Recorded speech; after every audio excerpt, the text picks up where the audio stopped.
All right, I'm going to hang up here.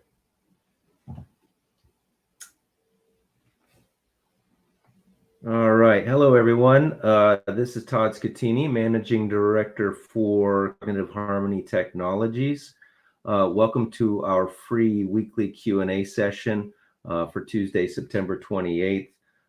Really excited to be here and share with you some insights from our recent trip to New Jersey. While we're going along, if you've got questions, go ahead and post them in the questions section on the side on the chat bar. You can also shoot messages on the chat between one another if you'd like. But like I said, if you'd like to pose any questions, please put them in the questions section. And let me just make sure the chat bar in the question section is working. So today I'll be accompanied by, if I can bring him to the stage here, I'll be accompanied by our managing director, Sebastian Nassau. I'll invite him to participate now. Sebastian and I were really lucky. Last week we got to go out to New Jersey and we attended the New Jersey Cannabis Insider fall event. If you got to go as well, please shoot us a note in the chat bar and the question bar, just so we know who was out there joining. We had a phenomenal time. It was pretty star-studded. There were lots of cannabis luminaries involved in the event as speakers and as guests. A few big takeaways that we took from it we'll go over, but essentially there are really like hundreds of cannabis professionals that were there. They were talking about regulations, new business licenses, how the continued federal prohibition of marijuana affects the Garden State's new marketplace. So there were big things that we talked about there. Diversity in the marketplace, scarcity of real estate continued to come up. Lack of municipalities who've been eager to welcome cannabis businesses so far. I think mostly that's because of a lack of understanding and a lack of education around the industry. Obviously, at the top of our list, everyone, as the Safe Banking Act is going through Congress, people continue to point to challenges with banking. And then, of course, on everyone's mind, for the most part, was how you prepare to apply for a license in this industry and which one is the best one for you to go to pursue. We had there as a special guest, she came in virtually, was Diana Huenu, who's the head of the New Jersey Cannabis Regulatory Commission. She gave the keynote address for everyone, and she made a few statements that I thought were of great interest to everyone, even though they missed the deadline for the initial rules. I'm sorry, for the application process to drop the application. She said that those are on the way, and I guess the big revelation was that she stated that they will not be dropping the request for applications until all of the 2019 medical cannabis licenses had been issued, and all of that had kind of been taken care of. So everyone is eagerly awaiting on that side. Let's see here. A couple other things.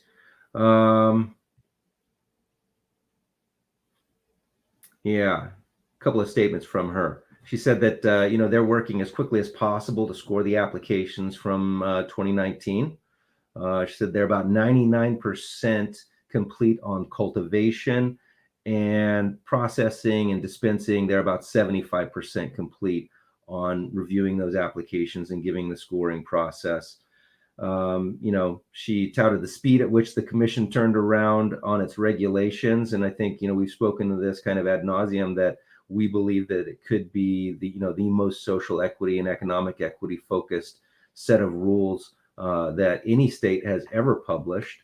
And, I've stated numerous times publicly that I feel like it was a very exemplary set of rules that New Jersey should be proud of. Let's hope that they follow through with all of that. We'll be tracking that very closely, and it's my hope that other states like New York, as they begin to write their rules, or they're in the process of writing their rules and regulations, that they look at New Jersey as an example, so that we can, do what we're trying to do with cognitive harmony technology, which is level the playing field and really lower barriers to entry into the cannabis industry. And at the same time, we're working on elevating communities so that they can enter the cannabis industry in a meaningful way, and be a part of this new future. There's a lot of concern about municipalities, and we were very fortunate to be addressed by Mayor Kovach, who is the New Jersey League of Municipalities president. It turns out, really, like, it seems that the municipalities, from what we saw, are really the ones who hold social equity in their hands. I thought this was a unique graphic. Let me just share my screen really quickly. If I can find this map. Hold on one moment.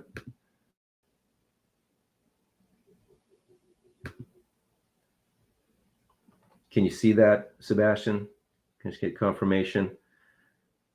This is a great graphic, but it gives you a kind of an understanding of what the state is looking like right now. Only 98 out of the 565 municipalities in the state of New Jersey have opted in for any sort of cannabis. And as you can see through the map here, some of them only have approved retail cannabis. Some of them have only approved non-retail, where they're talking cultivation, manufacturing. And then only these here have approved, the ones in green here have approved retail cannabis businesses.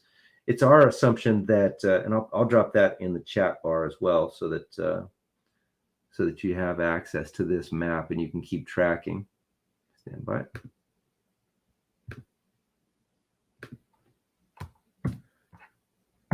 So we think that's very telling, and the fact that that New Jersey's municipalities are kind of dragging their feet on that tells us that they're lacking in understanding. And we proposed to the New Jersey League of Municipalities to give them a briefing kind of on what the opportunity is within the cannabis space and what that means for their communities. It still hasn't been accepted or anything, but we know that the name of CHT and what we're doing is kind of flowing through the New Jersey League of Municipalities and being recommended. One thing that's going on with these different municipalities is that they are charging some sort of a fee just for submitting your application in those places. And we were fortunate to have Edmund DeVoe present at the event, who spoke very, very, emotionally about the fact that these municipalities are requiring, in some instances, even more money than it would require to submit the application alone at the state level. They're charging more money for people to access the New Jersey or the municipalities, and stated that that's definitely a no-go. In our view, we agree that they should not be charging any more than the state is charging in any way. We recognize that there are administrative costs associated with reviewing applications, but to charge an exorbitant amount, $30,000, $40,000, is once again, increasing that barrier to entry. And we think it goes against entirely what the state was trying to do in terms of social equity. So that fight's still going on.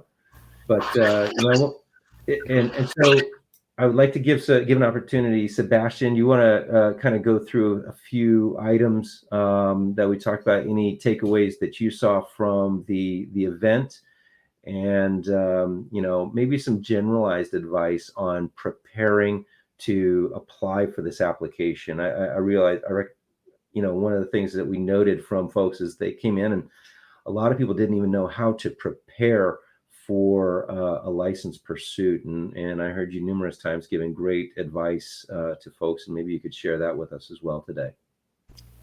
Yeah, my pleasure. So I think there's a very common misconception among a lot of people that are preparing for applications that without the application instructions, that we don't really know exactly what the different areas to prepare for are. And there is quite a lot of information. If you look at the law, which is the CREMA Act, as well as the rules and regulations that were released on August 17th so about 5 weeks ago.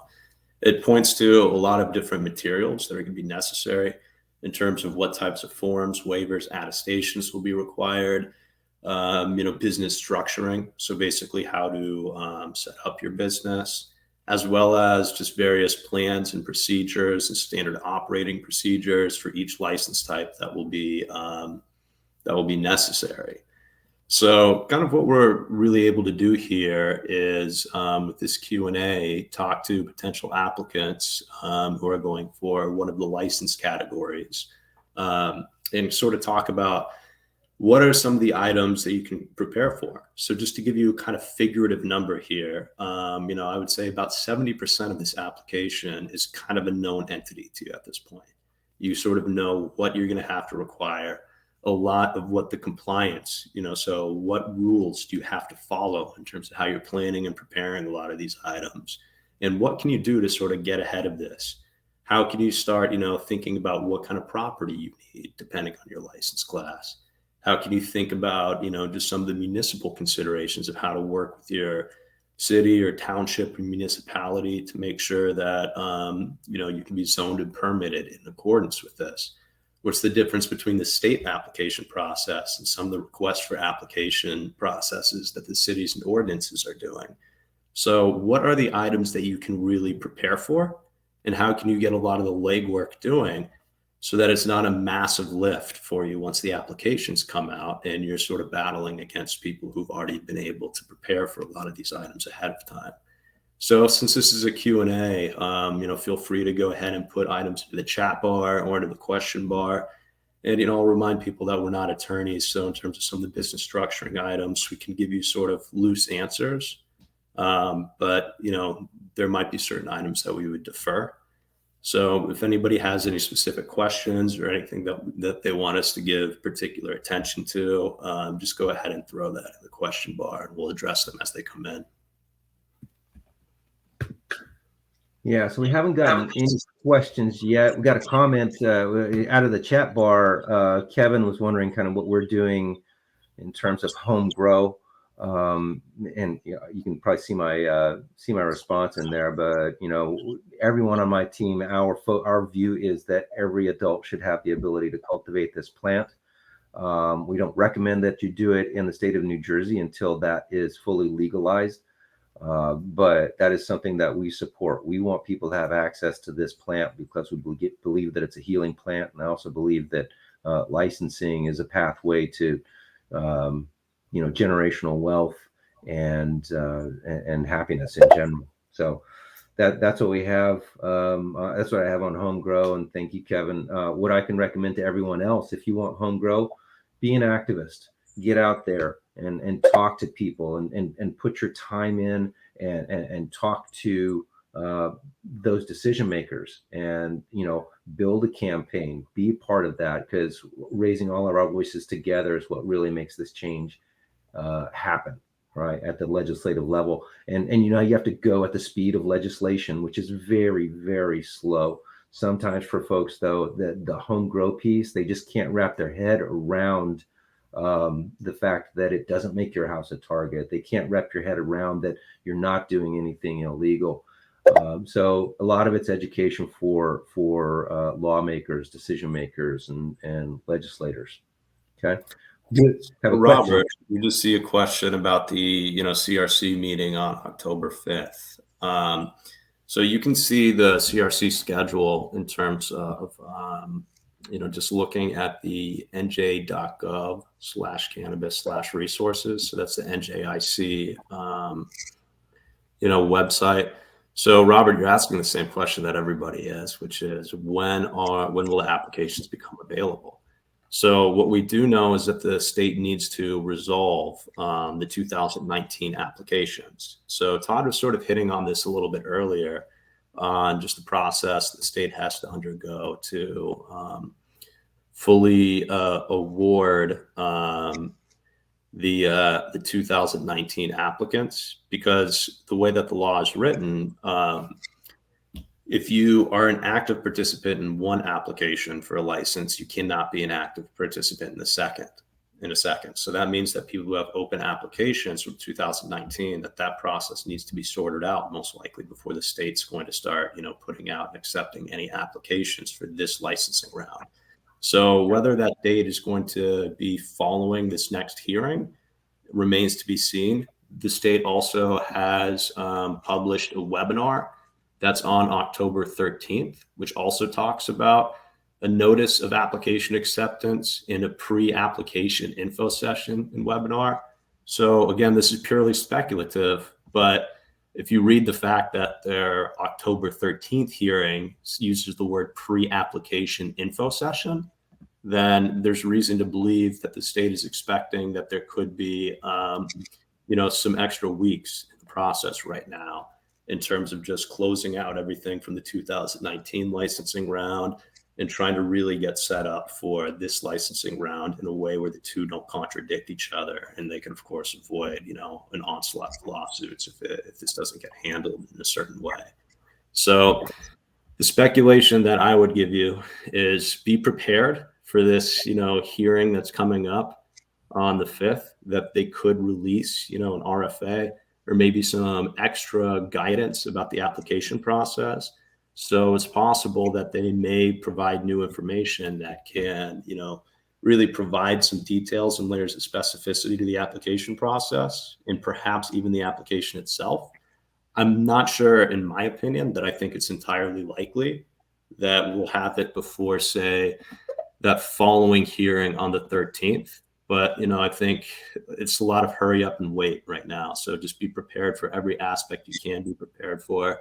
Be prepared that the application could come out any day, but also, be ready if it takes a little bit longer, for the applications to come out to sort of close this whole 2019 debacle.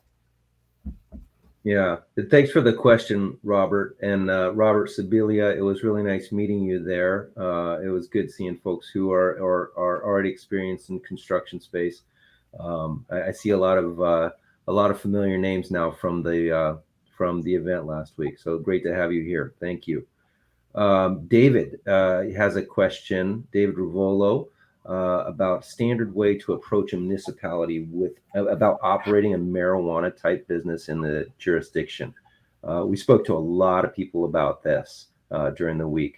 I don't think there is a standard way unless that municipality has published something that says, hey, if you want to be involved in this, do these steps. Typically, these municipalities, they have no idea how to do this. They have absolutely no idea. So it's up to you to go into them and have them figure it out, right? The thing I have told people is you have to go in there with with a generalized concept of what you're doing, if not more, and ask them, and ask everyone that you meet that works at the city or the municipality, what is it exactly that I need to do to get your permission to operate a cannabis business in this municipality, coming in a very respectful way, right? And an informed way, because some of the people you talk to won't even know what's happening in cannabis in the state. So it's really important to go in there, understand before you go in what's important to your city, your municipality, and why you are poised to deliver to them something that they probably didn't even imagine, right? What are their objectives? Is it building a community center? Is it education? Is it there's a number of different things that could go in there. Is it schools? And so you can go in there and say that you're prepared to, one, provide education along like multiple age demographics, because the way that you would educate senior citizens about the new cannabis laws and programs and products is way different than, let's say, if you were to go in and speak at a high school, right? Like at a high school, and that's a pain point for a lot of communities. It's like, oh man, the kids. What about the kids? And how do we address this? So I think having a plan when you go in, of speaking to them and showing them, describing to them how you're going to contribute to their community, should they give you the right to operate in their community. Sebastian, you've done this in so many states now, and you have a lot of experience in this. Do you have any insight on how to go about it?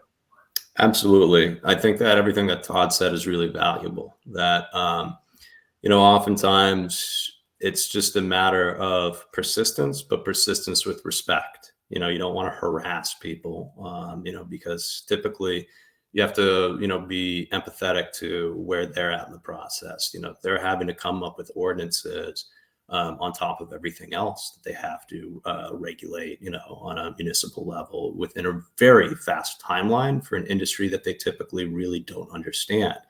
So, oftentimes just being an informed voice of reason that can help sort of, guide your perspectives and put it into the context of where things are at.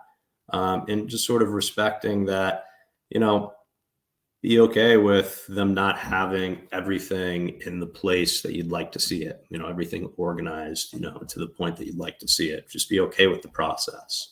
Ultimately, if we're just looking at the starting point, before engaging a municipality, understand what their ordinances are. Every municipality at this point has to have at least published, a basic ordinance for this process if they're opting in. So the basic ordinance could, just give you really simple knowledge about what areas are zoned appropriately, what areas you can get permitted in to operate for each license type, as well as if the municipality has its own unique RFA, request for application process, in which case it might have its own unique application. So, prepare for a lot of those items, which typically have a lot of crossover with the state application that you're going to be preparing anyway. But, there might be specific items that kind of start hitting on what Todd's talking about. How are you going to impact that community? How are you going to promote, commerce or the values of the community that you're in? How are you going to be a safe and secure location? How are you going to feed into the workforce development initiatives that are important in that area? Are there any other socioeconomic factors that you can be a benefit toward? So, really just look at the ordinance, start thinking about where you're going to try to be located, because, ultimately for almost any of these license classes, aside from a select couple, you're going to have to get a property at some point in your application process. So make sure that you're actually applying somewhere that falls under the ordinances, if the city has really laid that out so far, so that you're going to be zoned appropriately. And then you start just looking at what their process is. So really, you're kind of looking, as a standard way to approach them, you're looking at one of two options. One, if they have the details on what their request for application, their RFA process is going to look like, then they've already provided you the information to understand where you're starting out and what your process is going to be. Now, on the other side of things, if they haven't yet detailed their RFA process, then it's really just asking the questions, when do you expect this RFA process to come out? Are there any, specific things that, you're willing to detail about what the RFA process may look like? And just trying to sort of get, an understanding of what that timeline looks like. Because you inevitably have to apply to the state, and you have to apply to the state in a way that's consistent with how you're going to be operating in that municipality. So just really trying to kind of match those two details with what information you have, and understanding when you'll have the necessary information to be able to act. Yeah, absolutely. And I think, being very blunt about it, like, tell me who your ideal applicant is in your community. Help me help you be your ideal candidate. And I think that goes a long way, kind of letting them understand too your background in that community, if you have experience in that community already. And like Sebastian said, going at it very, very systematically, and very respectfully will get you a long, long way. Okay. So, because the things that they're concerned about are whether or not their kids are going to have access to it, whether or not, it's going to be people stoned driving, for example. How are you going to help prevent that? Of course, that's through education, and things of that nature. So, like I said, respect, professionalism, being prepared, knowing the rules and regulations very well, and understanding what's important to your community, I think, are the key points there. And to Robert's question, zoning with a whole slew of question marks. Yes, absolutely. This is kind of the question, the catch-22 a lot of people find themselves in. If your ordinance has detailed, all the zones, then where you're zoned appropriately per license class. You know exactly what zoning classification you need to find a property for. Is it commercial, is it industrial? Different areas have different classifications in this.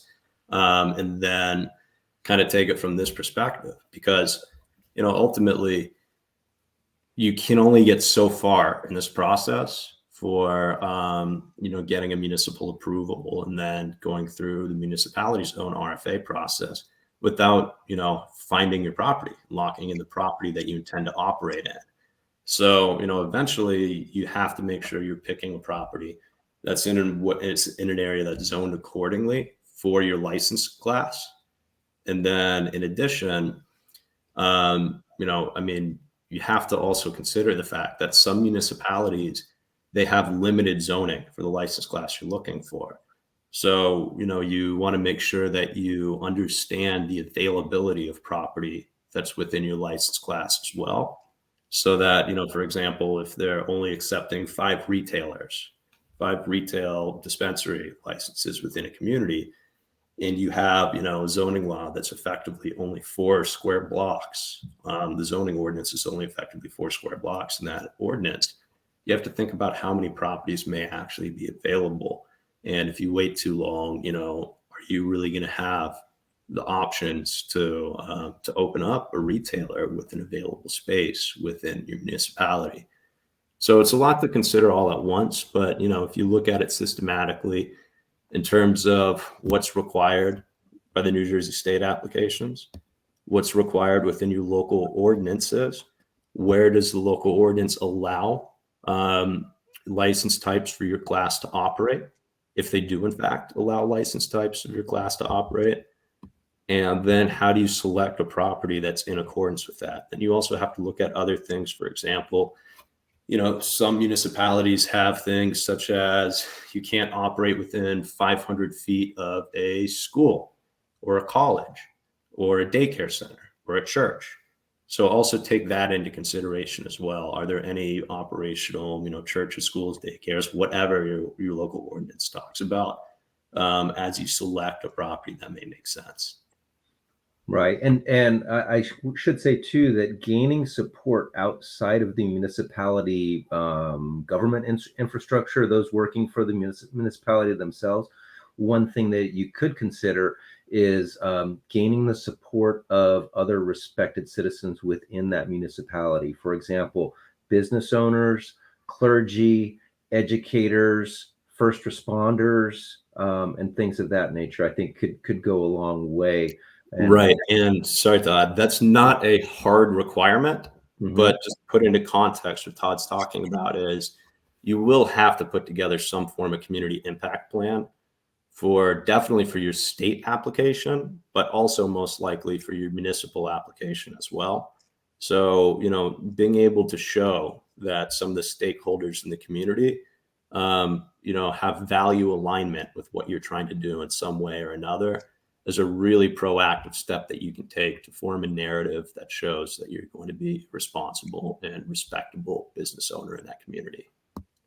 Right, absolutely. And we have all of this detailed out on the CHT platform. In all of our study guides, a couple of areas that we focus on are community engagement and kind of given a pathway on how to do that. I mean, we've just kind of iterated it orally at this point, but if you want to refer back to it, it's within the CHT study guides as well.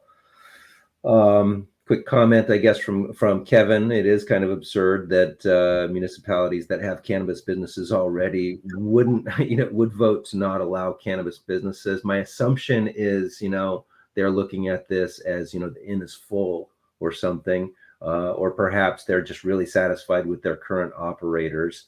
I think competition is incredibly healthy, and it's the best thing to have for patients and consumers, is to have a really hardy competition. But you know how it gets.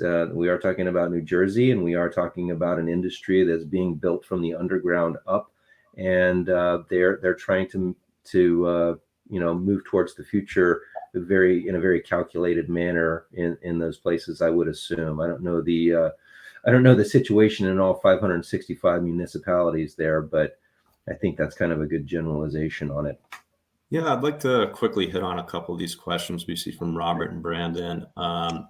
So about the list of open medical applications from 2019 that need to be resolved, I seriously doubt you're going to be able to find any of that, because those are still being processed on the state level. So usually requests for public information, which is when in any state, including in New Jersey, like for example, you can read all of the applications, see all of the applicants from the previous, even before 2019, the ATC medical, vertically integrated medical application round.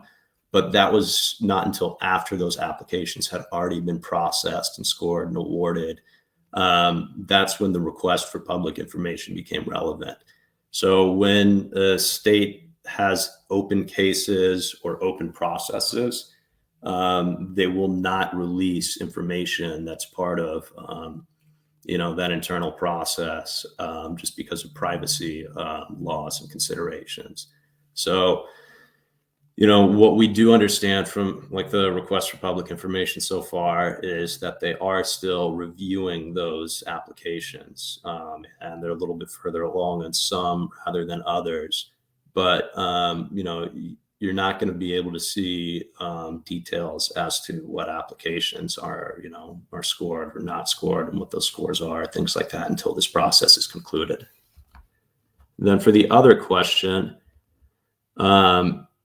from Brandon, how to build an accurate business plan for type 5 license without info on wholesale pricing from cultivators that won't speak to micros. So, Todd, remind me, which one's the class 5? Retail. So for retail,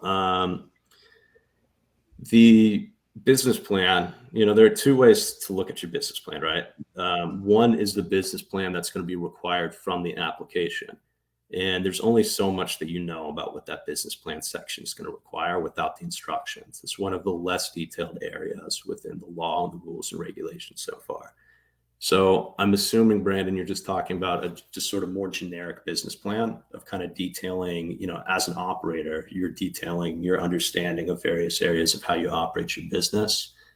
So wholesale pricing, there are ways to try to understand what wholesale pricing metrics look like in both nascent as well as more mature markets. A lot of this just has to do with industry data and your ability to make assumptions based on that data. So you're really kind of looking at supply and demand metrics that oftentimes are published by, point of sale systems and data curators that work with those point of sale systems state to state to be able to make those assumptions. So within the CHT platform, for example, we have industry overviews that walk you through a handful of different assumptions that are backed by different data, forms of data and things like that. New Jersey, because it has a very limited number of operators right now that are vertically integrated, so it's pretty much a very closed loop market.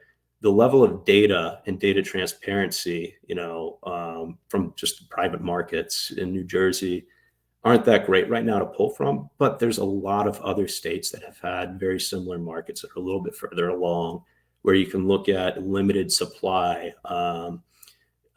and demand that exceeds it, and how the industry sort of scales to be able to meet those supply metrics, and what, the purchasing dynamics, wholesale pricing and volume dynamics look like. And that is something that we've tried to detail in a way that allows people to kind of make their own assumptions based on their business model, based on, you know, what they can expect to be able to get in the supply chain upon being operational. So if you're kind of looking to do this yourself outside of the CHT platform, I would recommend looking at some different data providers. You know, there are different reports that you can purchase. The MJ Biz Fact Book, you can get last year's Fact Book. It goes state by state and talks about a lot of market dynamics.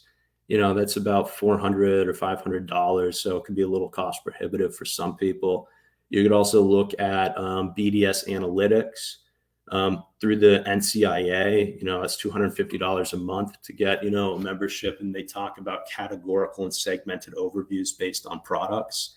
Headset.io is a Washington state-based data provider, and they've got, you know, retail data partnerships within a handful of states that can kind of tell you about some of these different items. And there's also just various other reports. So oftentimes, if you're just looking to do this yourself, you're looking to pull assumptions from various areas based off of what data is referenceable, and then just looking at where you're going to be opening up shop.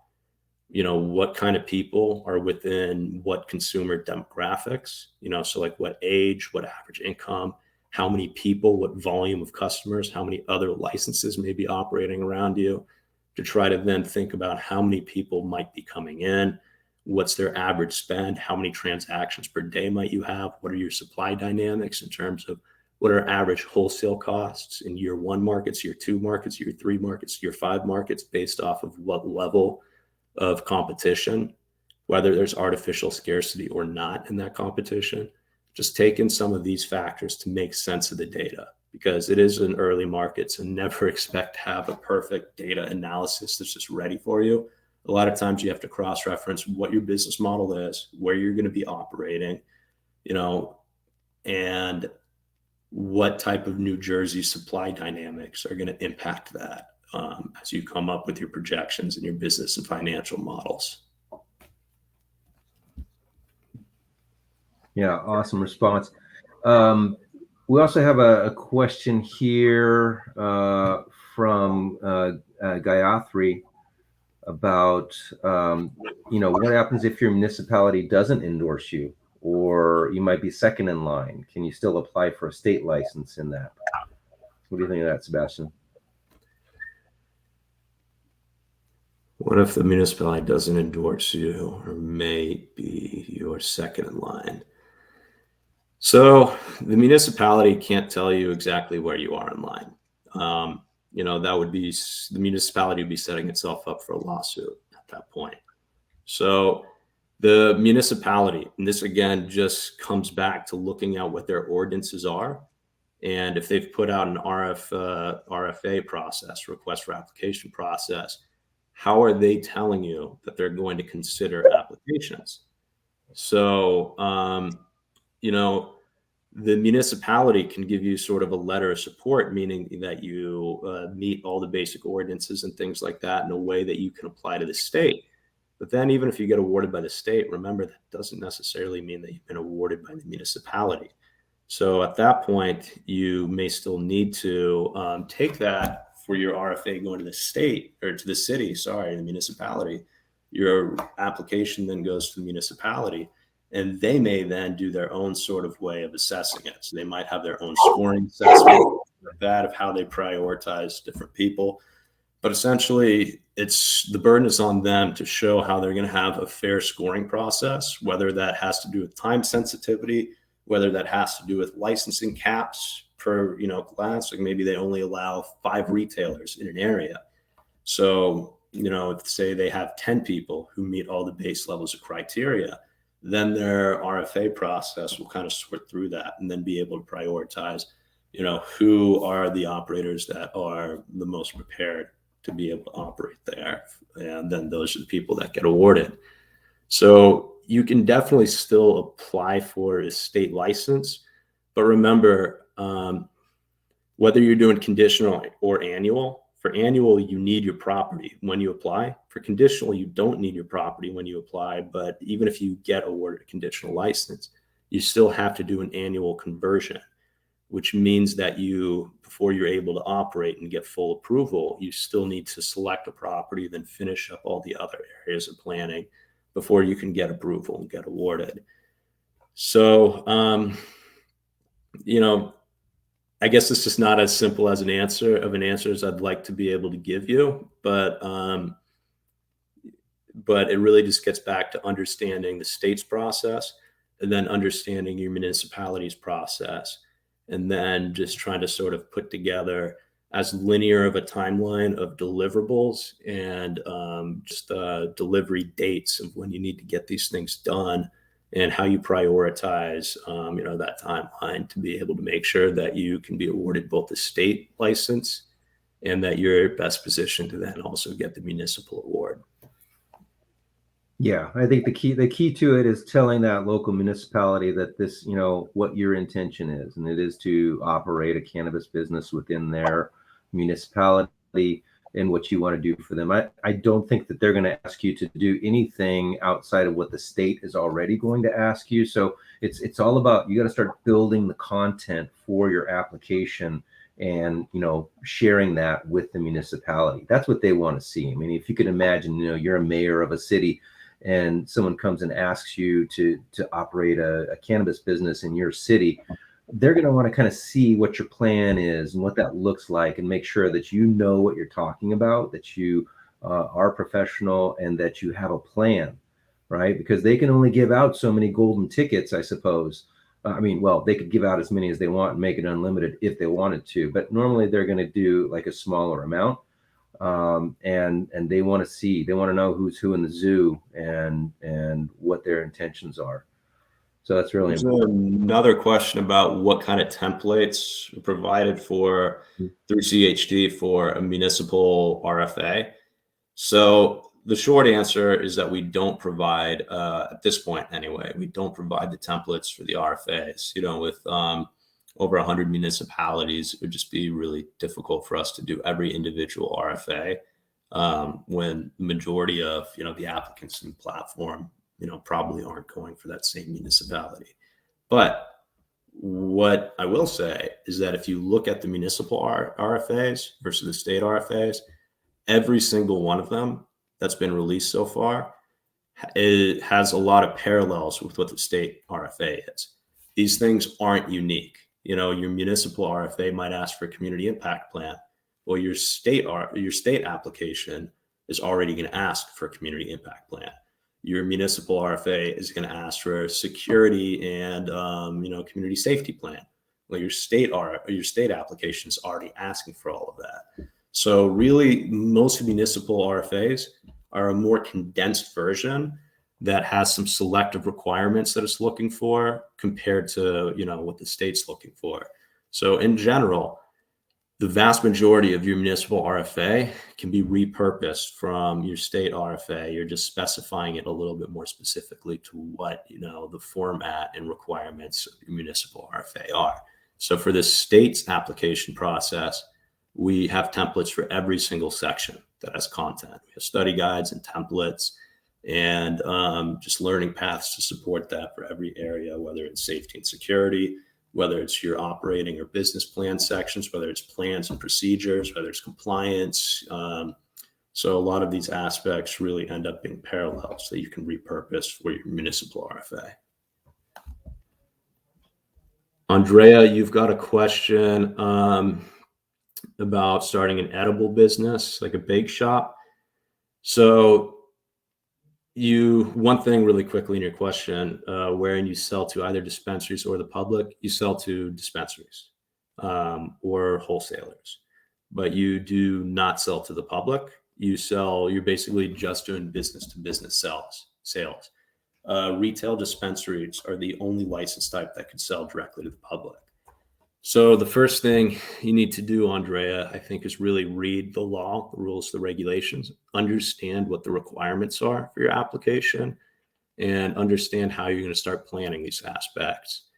If you're new to the industry, I definitely recommend, sourcing some level of help and support, whether it's through CHT or whether it's through, some other advisor or consultant, or maybe, a business who's done this in another state, who'd be willing to, support you as you're getting going in New Jersey. But it can be a really big lift, especially in an aggressive and condensed application cycle, to come up with, really meticulous and complex plans for, the entire process, without sort of understanding a lot of just the cannabis operational compliance and planning nuances that are required for this, as well as all of the areas of regulatory compliance. In general, for the process of how you get prepared, where I would start is, really kind of looking at where are you going to operate. So pick a municipality, understand, if that make sure that municipality actually allows your license type to operate. So you'd be going for a manufacturer's license class. So make sure that the municipality you're in allows for manufacturers. Pick a location. So, even if you're just going to be doing a conditional license and not an annual license type, I often stress this with people: just understand that eventually you'll have to convert. So getting a property is something you need to do at some point in the application cycle regardless. And if you wait too long, an area may permit all of the manufacturing business types that they're going to allow, which means that they won't allow any more when you're trying to be considered for that.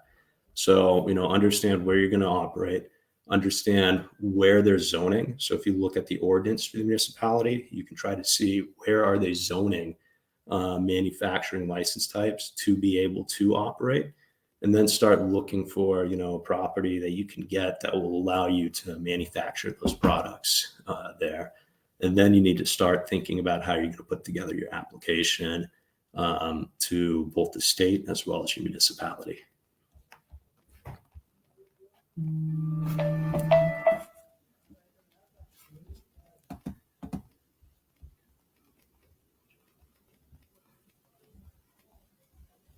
Yeah, our pleasure, Andrea.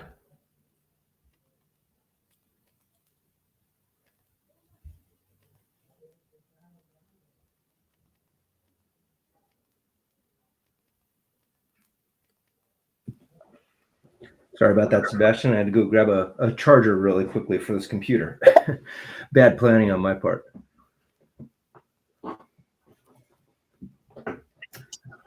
Do you want to talk a little bit about consumption lounges, Sebastian? I think we kind of learned a little bit about that over the last week.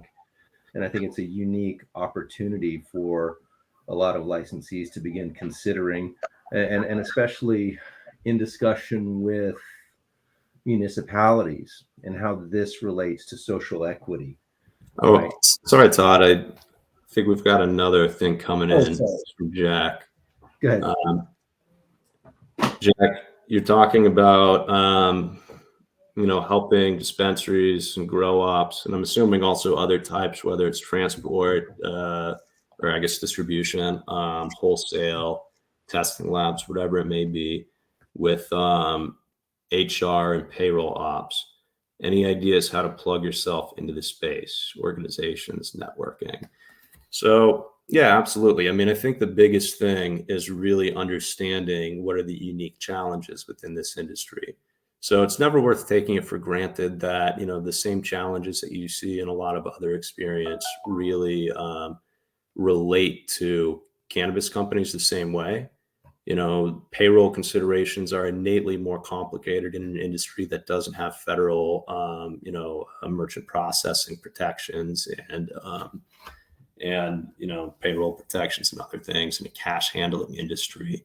So one, it's being aware of the challenges that businesses undergo in this state, having solutions that speak directly to those challenges, and then finding ways to kind of plug in with different trade organizations that might help you network, that might help you sort of, access networks of people. And, also, I think I'd recommend that you understand the rules and regulations for New Jersey specifically, because there can be just different areas where you can offer services and support that may be useful for people in the application process. So remember, people have to apply in this industry to get licensed before they can operate. So if you can provide support to various applicants that may get awarded, you've already sort of built yourself into their procedures so that when they do get awarded, you're that service provider who's providing an essential service that helps the way that they operate. So, that comes down to different sections of the application that you might want to look into, whether it has to do with record keeping plan, whether it has to do with some of the HR related things, whether it has to do with banking, whether it has to do with other aspects that hit on HR and payroll in one degree or another. And how do your solutions help them address that within the application process? And then what you're doing is trying to kind of build attention about how your solutions are specific solutions for those kind of items so that you can network that and start working with other groups that may be working with applicants to be able to provide a built-in solution that can be referenced in the application process. And Robert, you asked, is it true that all employees need to be unionized? For all standard application types, but not micro businesses.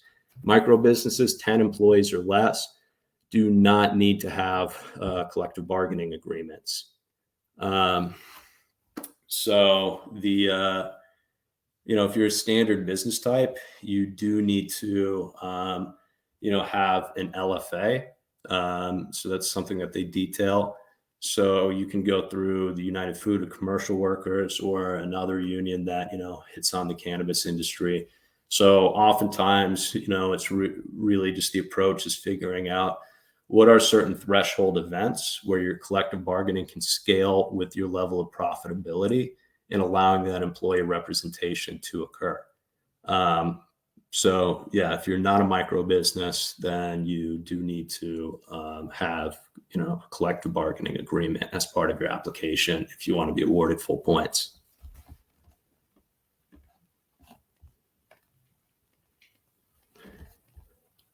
So Todd, let's circle back. Maybe if we get another minute at the end to talk about social consumption.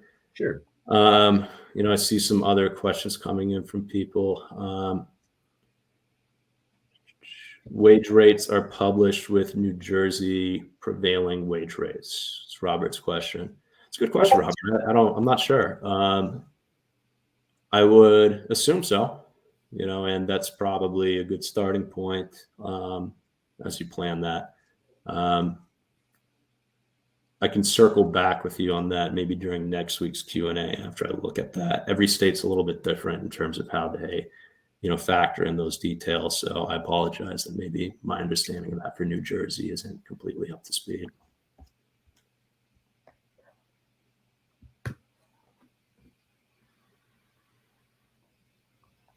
Okay, so if we have a moment, just a breather, you wanted to hit on social consumption, Todd?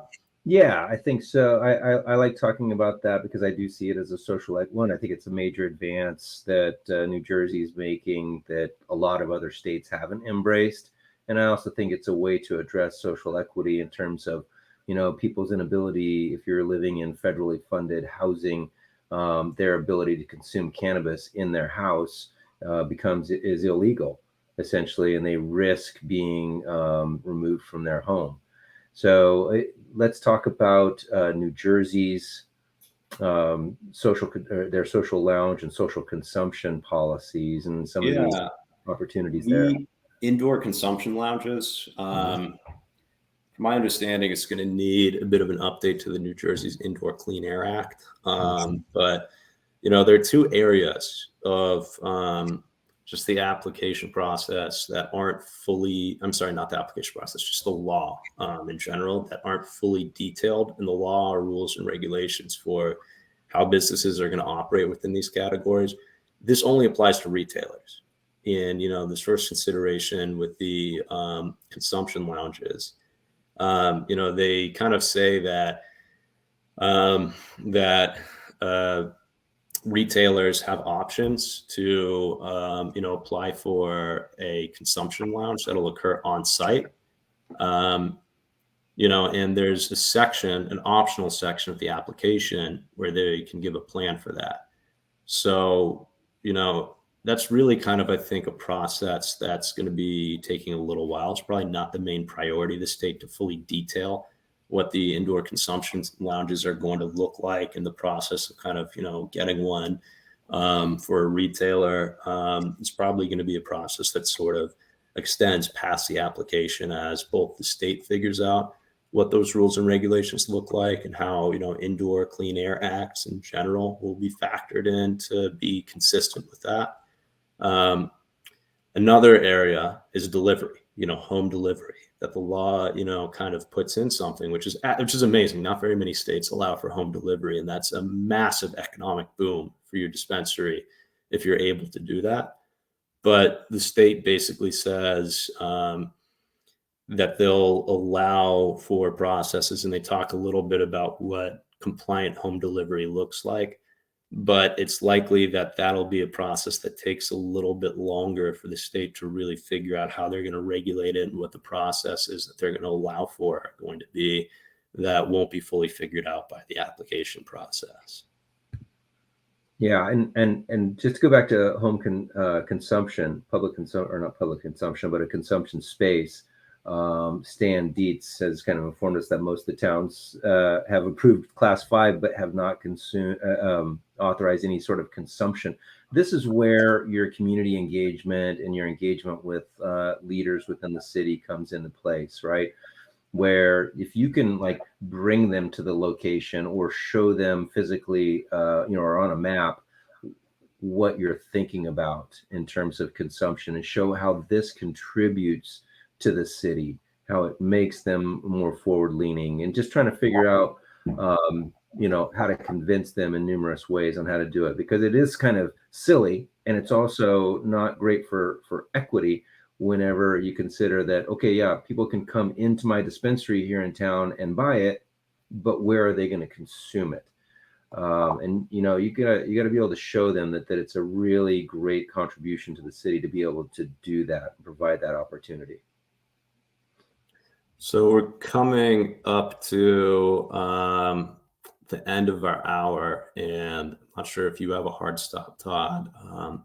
Unfortunately, I do. So I really appreciate just everybody participating in this. Great questions today.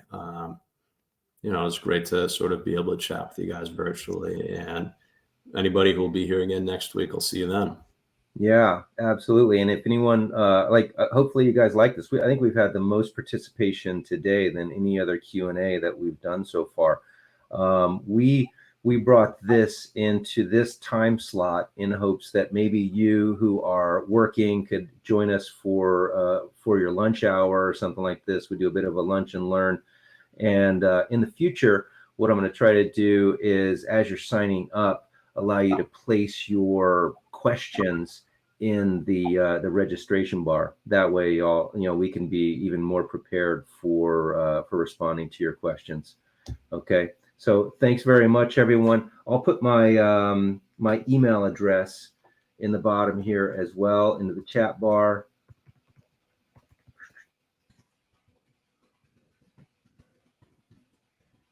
There we go. Todd at cognitiveharmony.tech for any other questions. And if you guys, we also released, we put out a new release on the CHT platform. We've changed the platform up. We continue to evolve it and modernize it and make it even better. If you're considering entering into the cannabis industry, we built this accelerator with you in mind, and with social equity applicants in mind, and with normal citizens in mind, to be perfectly honest, because as we've been writing applications now for almost 5 years, the thing that we noted was, it costs a lot of money just to try, just to even attempt to come into this cannabis industry. So we built this platform with the bedrock of education, right? To include a certificate from Stockton University, to include access to hundreds and hundreds of specially focused videos from Green Flower Media that are focused either on cultivation, manufacturing, or dispensary operations that you can study and educate yourself on.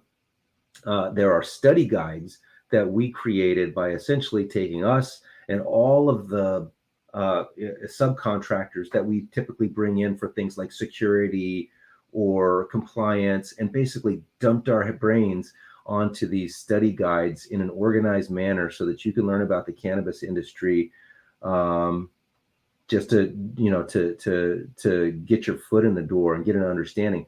Not to mention, all of our channel partners are represented within the CHT platform. We give weekly subject matter expert briefings on everything, and we've done this. And if you come in now, you can review those briefings because we've recorded them all and placed them onto our platform.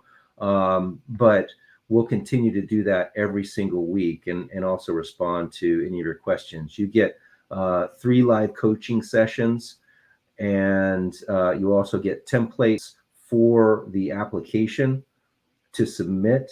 And those are filled out in a really unique way, because on the platform, you basically put in your data, right? And then it fills in the application for you. Certain ones you have to work on individually, and you get to put your own touch on it, obviously, because you want it to sing. You really want it to tell your story and your intention in the cannabis industry. But we think it's pretty unique. We tallied it all up, and we think that the services that are offered to everyone in the accelerator are worth about $85,000 at the very least. And all of that costs only $15,999 for all of those services. And if you go to the Cognitive Harmony website at cognitiveharmony.tech, you can look, because we've changed. We have some tiers in there now. We recognize that some people just want the education piece because they want to work in the industry.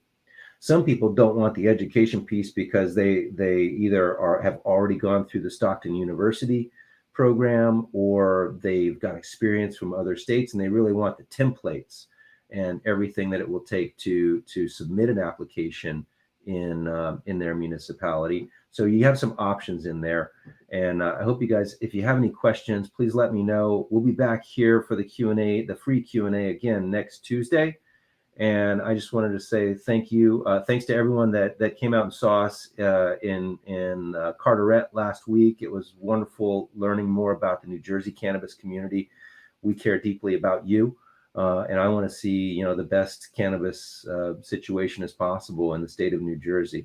So thanks a lot, everyone. Y'all have a great day, and all the best.